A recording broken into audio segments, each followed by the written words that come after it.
నమస్తే అండి. అవసరం ప్రస్తుతం రేవంత్ అన్న పరిపాలన ఏ విధంగా అనిపిస్తుంది? ఇప్పుడు బాగానే ఉంది. అంటే పాత గవర్నమెంట్ తో పోలిస్తే ఇప్పుడు ప్రస్తుతం జరుగుతున్న గవర్నమెంట్ పరిపాలన మీకు ఏ విధంగా అనిపిస్తుంది? ఇప్పటికైతే బాగానే ఉంది, ఇది చూడాలి.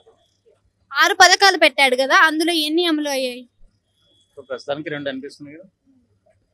అంటే మొన్న 18వ తారీఖు రుణమాఫీ చేశాడు కదా, మరి దానిపైన మీ అభిప్రాయం ఏంటి అసలు? బాగానే ఉంది. అయినా సో అదే విధంగా చూసుకుంటే నేను పార్లమెంట్ సమావేశాలు అయ్యాయి తెలుసా మీకు? పార్లమెంట్ సమావేశాల్లో మన తెలంగాణకు ఎటువంటి బడ్జెట్ కూడా ఇవ్వలేదు. దానిపైన మీ అభిప్రాయం ఏంటి? ఎందుకు ఇవ్వలేదంటారు? ఇది మనకు అంత ఐడియా లేదమ్మా, నేను చూడలేదు, నేను ఐడియా లేదు.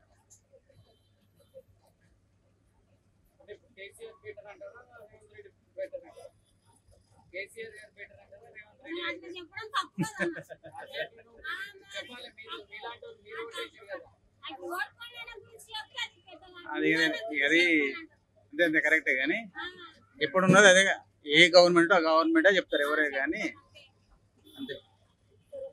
ఇక బెటర్ అనేది ఏం లేదమ్మా, ఎప్పుడున్న గవర్నమెంట్ అప్పుడే లెక్క పెట్టాలి, ఇంకా కేటాయించలేదు, దానికోసం ఏం మాట్లాడో చూడాలంటే.